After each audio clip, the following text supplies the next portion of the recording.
Hello there everyone, welcome back to my channel. Thank you very much for joining me today, and for this week in Dissidia we're going to be covering two events this week, which is going to include today's Abyss banner, which is going to kind of incorporate Final Fantasy VII and come with a relatively questionable banner if you ask me, as well as the Cerberus Raid that will happen later on this week that will also bring along Seymour and Papa Lemo's realizations. Now there's no realizations that come with the Abyss banner, so that's why I think it's a little questionable personally, but some of you may feel a bit differently from me. So if you want to find out more about the events that are coming up this week, the ways of clearing the hard content and the characters that are involved in the banners this week, then stay tuned and keep on watching. Before we get into the events themselves, do take a second to have a look at my social media pages, including my Twitter, my Twitch and my Discord, particularly Twitch. As a matter of fact, this morning we had a fantastic stream. I was on for about 8 hours as we were doing the Abyss event, and so I went through all the chaos for that. But we also had a massive discussion amongst a big load of us, all the different members of the community, talking about all the future events that are coming out, because I know that future pool videos, similar to something I did a long time ago, is heavily requested by you guys, so it's something that I am working towards, but I want to make sure I get as much research in as possible, so having the community serve as like a conduit for that kind of thing was really, really lovely. So for anyone who turned up to the stream this morning, thank you ever so much for that. It was really good fun. And of course, don't forget to check out my Patreon page as well, which I've had a massive overhaul of in recent weeks since I came back to content creation, including the bespoke title cards that you see at the end of every video. So if that's something that you're interested in, then perhaps check out my Patreon page. And as I say within that page, I do always shout out one of my patrons every time I create a new video, and that time around this time is going to be Shazzy. And Shazzy's actually been a follower of mine and a patron of mine for quite a long time, so a massive thank you to you. And of course, don't forget to check out DissidiaDB.com for all the information I go for anything to do with Opera Omnia, and of course all of the other content creators for Opera Omnia as well, as there's lots of us and we all appreciate your views, your likes, your subs, all that good stuff just as much as me. So first things first, we're going to talk about the Abyss event that has come along with the Spring Festival. Now the Spring Festival is really nice. It brings us loads of like double rewards, triple daily rewards, all that good stuff, so that we can start getting our resources back in gear for in-game stuff. As a matter of fact, I'm going to be making sure that I hit that very hard over the next few days so that I can make sure I've got my maxed out guild, maxed out crystals, all that good stuff. But the Abyss event itself has come back, and it's a little bit different this time around to what it was with the Abyss beta. And I think that there are pros and cons to the way that they've done it. Basically what has happened is they kind of have a particular game in mind, and in this particular case it's Final Fantasy VII, so that you can only use Final Fantasy VII characters from the main brunt of the event, but for any of the substrata, so like the bits that branch off from it, you can use anybody, but there are certain restrictions on what you can and can't do. There are some really interesting restrictions within those substrata as well, so I won't spoil those for anybody that are going into the event, but honestly, I thought it was really fun the way that they integrated like the games in the series, the way they integrated sort of like the varying kind of stat ups, stat downs, restrictions on what you can run, all that kind of stuff was really cool. However, it's quite long, and there's a normal mode and a hard mode, and I found that it got quite repetitive after a while, like because the normal mode and the hard mode are identical apart from the difficulty. I found that I was just kind of going through the motions up until I got to Chaos and Cosmos, which is usually the case when it comes to most events, but because it was that much longer, this time around it did feel like a little bit of a slog.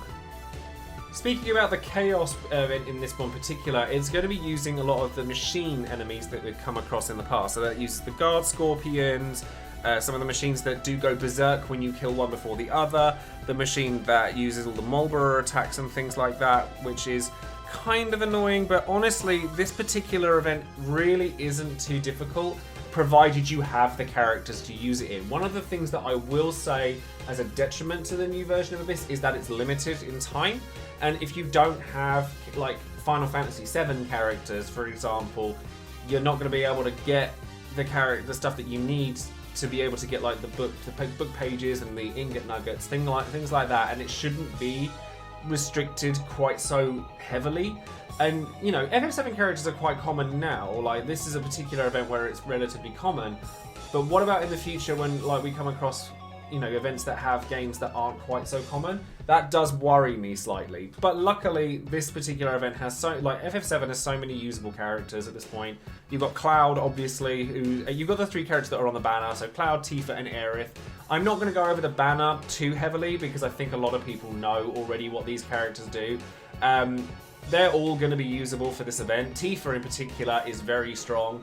You have Zack, who, I think every content creator under the sun has recommended that we all have Zack. And if you have him, he makes this Chaos a cakewalk. And I think that because of the restriction on FF7 characters, the Chaos event is slightly easier than most, so that if you only got 2 or 2.5 characters or something like that, it's slightly easier for you. One character I found that did work really well for this particular event, though, was Yuffie, because she has the ability to throw the bad breath from the first wave back at them, and that's been really helpful. Or, just the Dispel is useful. Cloud and Yuffie have capabilities for Dispel, so that's something to bear in mind. And then Sephiroth as well. Sephiroth is an option for you. He's got AoE 100%, Brave HP attacks. He's got like the speed down auras. He's got a lot going for him. I personally used Tifa, Zack, and Yuffie. And my Yuffie doesn't even have her EX realized, so that goes to show the kind of power we're talking about here. But you could even go with some team compositions that are slightly more outside the box, like you could use Vincent, or you could use Sid, or you could. There's other things that you can do. Kate Sith is another great option for this particular event. Basically, as long as you have 3 FF7 characters with their stuff built up, you shouldn't have too much difficulty with this particular event. As I said, I'm not going to talk too much about the banner itself. There is a free multi-pull on it. I did mine. I got 1 Aerith 15 out of 11 because the game doesn't want me to have free EXs ever, apparently. But honestly, I don't think this banner is that great. Tifa having a resurgence is quite nice because she is very good, but she is a damage dealer, and there are a lot of them. And Aerith, a lot of people were speculating that Aerith was going to get her EX realization early, and honestly, I'm kind of glad she didn't, because that would have been a spanner in the works that my resources would not have liked very much, because you would have to pull for her, because she'd be, 2 months early? And Aerith EX Plus is actually very, very strong. But to go with Cloud and Tifa and Aerith just having a standard EX, this banner, I feel, is very lackluster. Cloud was the first EX, and you've had so many opportunities to get Cloud at this point. Whether it be the first time he got his EX, the first time he got his realization, any of the EX shops that have come up, Cloud's not a rare character at this point in time. But if you're starting out, then, having a free multi-draw for Cloud in this and a free multi-draw for Cloud in the startup draw banner, that's kind of nice. But generally speaking, I would avoid this banner purely because there's going to be so many banners in the next few weeks that you're going to want to pull on that this one should not be taking a priority. And even the next banner that I'll talk about has some really cool stuff in it, but I still wouldn't pull on it just because April is going to have some really hard banners to pull on. There's going to be a lot of characters that everybody wants, and your resources are going to be very, very stretched thin. So with this banner, I wouldn't pull on it. Now, the next event that we're going to get later on in the week is actually going to be the next Awakening batch that's going to feature predominantly Seymour and Papa Lemo, because they're both going to get their EX realizations. But the event itself is going to be built around a raid, which is going to be against Cerberus. Now, Cerberus himself is a character that we've fought before, but in this particular scenario, and I'm only going off of the kind of the Chaos videos that I've watched and the Cosmos co-ops, things like that, this one likes to summon Penelo mannequins to go with him. And that Penelo mannequin is going to keep using her regen waltz, her haste rumbus, things like that, to make it so that Cerberus is that much harder to deal with. And every time he gets his recast ability gauge filled up, he's going to keep re-summoning the Penelo mannequin. So you're going to want to keep on top of that as best you can.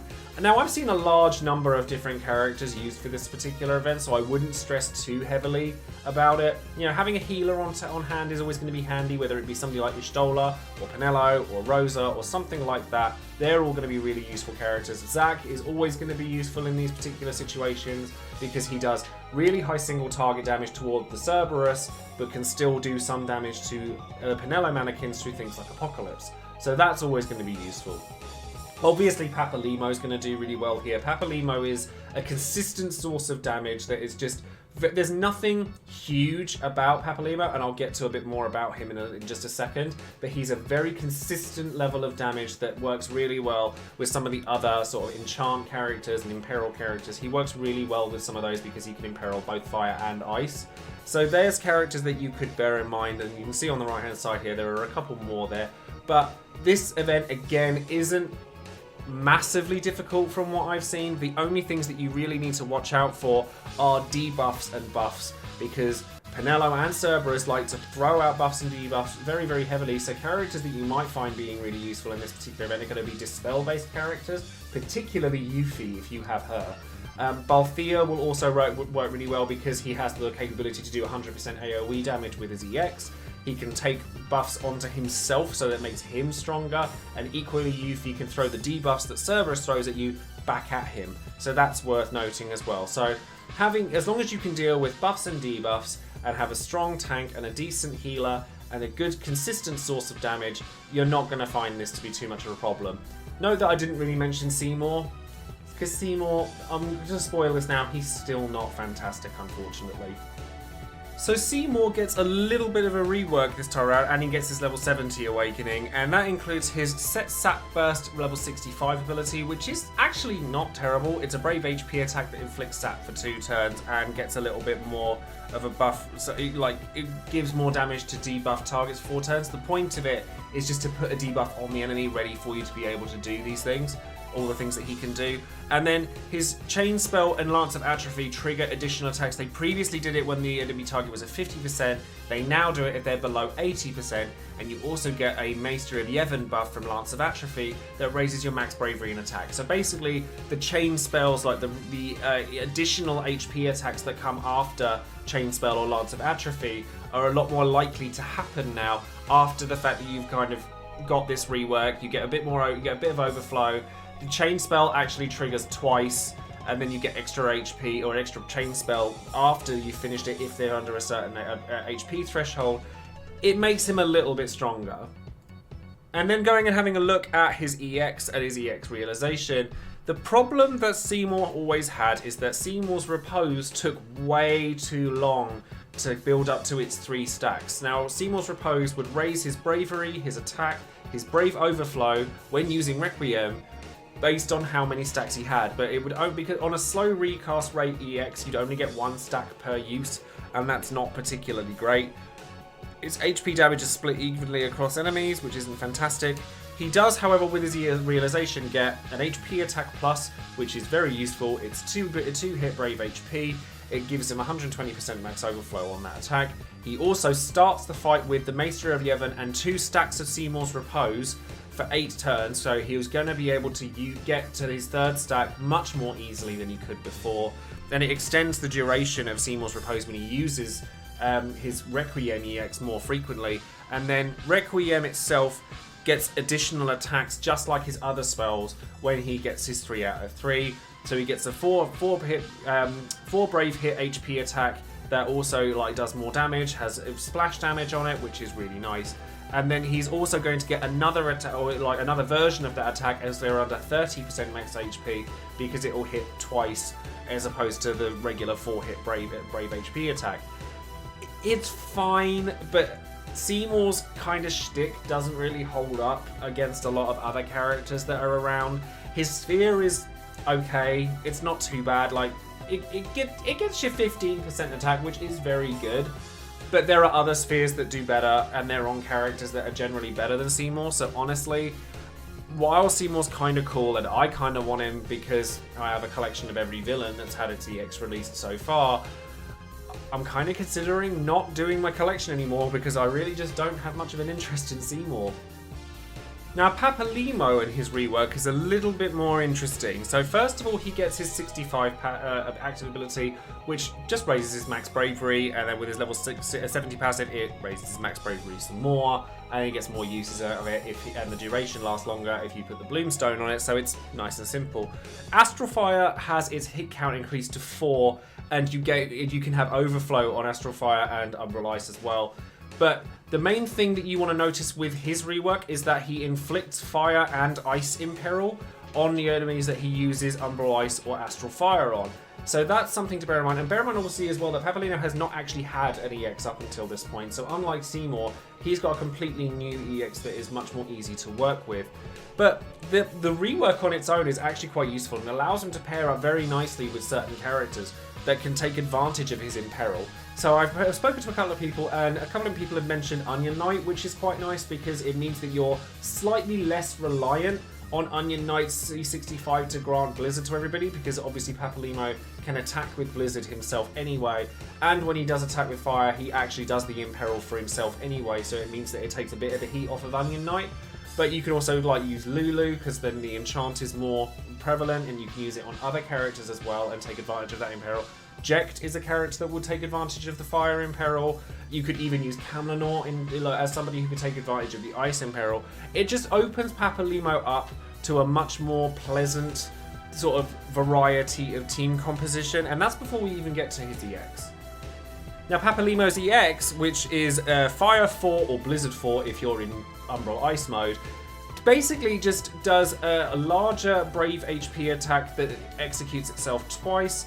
It does split HP damage, which isn't great, and its overflow is 150%, but it gives him a special effect called Polyglot, which changes his sort of ability. It gives him some attack, but it also changes his HP attacks into Foul, which is basically just a much bigger Brave HP attack that does a much wider variety of damage. It's still capped out on the 120% though with a Brave Overflow. So something you want to bear in mind with Papalimo is if you're going to use him, pairing him up with somebody that increases party Brave Overflow would be really valuable. Somebody like Rosa or Yuri or Sarah, somebody that can increase his Brave Overflow is going to increase his damage potential exponentially. And then his realization is going to make it so that he gets a much nicer version of his HP attack plus fire and ice by making them plus versions of themselves. And it kind of separates Fire 4 and Blizzard 4 from each other a little bit, so that the excess bravery you at least get from the EX is going to be larger, and that's really nice. He also gets it so that your first skill use doesn't consume your skill count, which means that you're able to set that imperil down quickly, and you just keep barraging with HP attack pluses, which is very, very nice. Basically, there's nothing hugely special about Papalimo. Like, apart from the fact that he gets an instant turn straight away, doesn't have to turn count from Fire 4, Blizzard 4, because then that makes it so you can use Foul straight away, and it does a little bit more damage. And you know, when you 3 out of 3 him, you are going to want a 3 out of 3 him. He's not somebody that works well with 0 out of 3. It's got that consistent damage, but as I say, there's nothing outwardly, oh my god, Papalimo is busted. However, what he is consistent. He does a long string of damage. He doesn't bring any party buffs really, but the main thing with Papalimo is that he just consistently does a nice level of damage, and he's somebody that you can bring, and he's reliable. So he will fit in with a large variety of team compositions. He's got the imperils on him. He's got 2 different ones that you can kind of place with other characters, and you can play around with different kind of skill sets and different things like that. But there are a lot of characters. So for example, if you already have Lulu and Onion Knight, like I do, then Papalimo is a lot less appealing because you already have access to fire and ice imperil, so you don't have to worry quite so much. And obviously both of those enchant the party with those elements as well, whereas Papalimo does not. But he does get imperil very, very consistently because his EX does it at 3 out of 3, and both of his skills do it. So his HP attack pluses are going to be very powerful. But as I said before, there are characters coming out in the near future that are going to be much more important than Papalimo will be.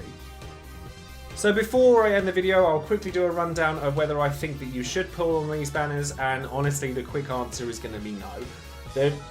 Papalimo is probably the prize of all of the characters on these banners, or Tifa if you don't already have her, but honestly there are a lot of characters in April. You know, we've got Beatrix, Vayne, Galoof, Leo, Fran. And if Lightning's banner comes out at the end of April, then Lightning and Hope are going to be really massive. There's a lot coming out in the near future, so now is a good time, with Abyss giving you a decent amount of gems, and with like all this stuff going on, you want to try and save resources where you can. Try not to spend on anything right now because we need to know what's coming up in the course of April, where we can space everything out, and hopefully we'll have the resources available to do those things. Seymour is still a letdown, unfortunately. Cloud is very old. Aerith, you're much better pulling for her when she comes back with her EX realization when Diablos Ultimate hits, which should be around May time because she comes with Waka, who's also a pretty decent support actually when he gets his EX+. So I'd wait on Aerith until that banner comes along, but everything else about these is fairly lackluster. While Papalimo is strong, and I wouldn't fault you for pulling for him, I wouldn't put too much resources into him. I might throw a few tickets at that banner just to, if I get Seymour for my villain collection, great. If I get Papalimo, cool, but I'll probably save my ingots for something else. He's a very cool character, but I wouldn't go out of my way for him. So that's my kind of rundown on the banners themselves. And that's going to be the end of this video for this week in Dissidia. So let me know in the comments what you guys think of the events that are coming around this week. Let me know whether you plan to pull on either this banner that's out today or the banner that features Seymour and Papalimo later on in the week. Or if you're going to be saving your resources for April, like I am. So thank you very much for watching, and of course don't forget to like and click that bell for notifications, and thank you very much for watching the video, and don't forget to subscribe of course. Thanks again everybody, I'll see you guys soon. Take care!